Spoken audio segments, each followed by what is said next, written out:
Okay, hi, this is Matt Viegas, And Mingwei Brown. and we are here to talk about adaptation presentation for foster care students. Um, so, when dealing with foster care students, it's important that we understand that most of these students have lived through multiple traumas and they've had some disruptive events in their lives. Unlike um, your typical student that comes from a normal family or what's considered normal, anyways. But that foster children face abuse and neglect. They come from multiple home placements. They lose relationships more frequently than most students, and so it's important as teachers that we understand these kind of things about the foster students. The challenges that he listed previously can result in mental health issues, substance abuse, and lack of confidence. These events impact the emotional and social development of foster care children, and especially in the um, classroom, we have to keep that in mind as they transition into adulthood or through their years in the classroom as a student. Here are some statistics that I found interesting. You can see that there's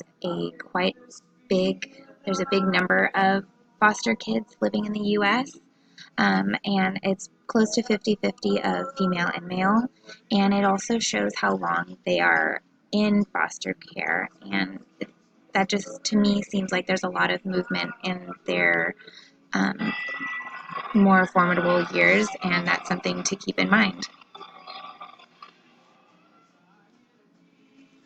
Okay, so as teachers, we need to know how to deal with these students and be able to give them the best education and learning experiences that they can. So we need to know what kind of adaptations we can use in the classroom.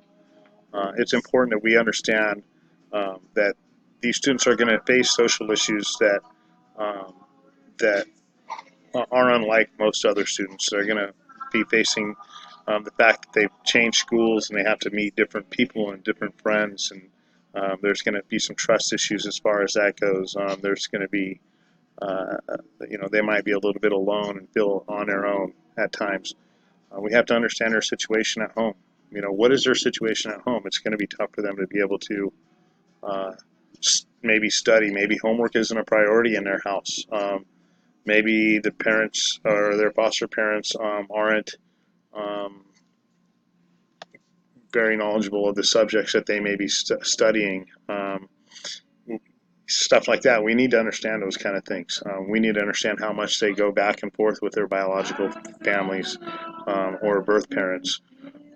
We need to understand the gaps in their learning. Sometimes they're going to leave one school district and go to another school district, and so there's going to be some gaps in what each school district has as far as curriculum goes.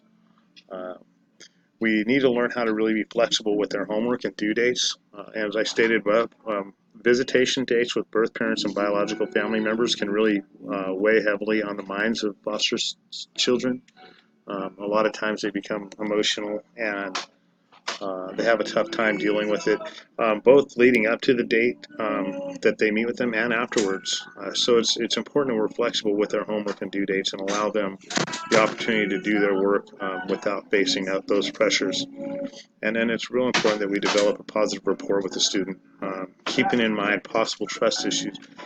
The way we do this is we really have to show that we do care about them, um, and that we do have a genuine interest in their success as a student and their success as a person as well.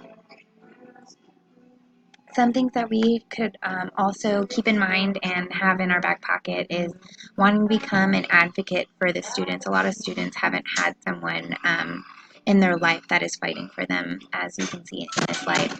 Be a champion for the student.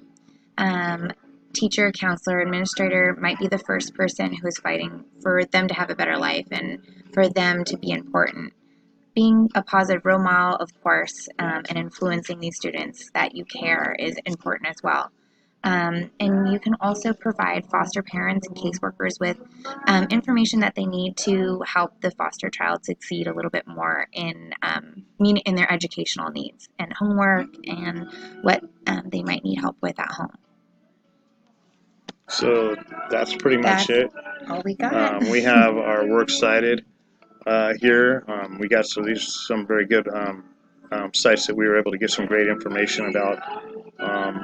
Once again, as teachers, we know more as far as how to advocate for our students than most other people will be able to, and then the more that we can share that with other members of Community. the community and foster kids' lives, the better it's going to be for them as well. So thank you guys for tuning in and watching our presentation on foster children. Thank you.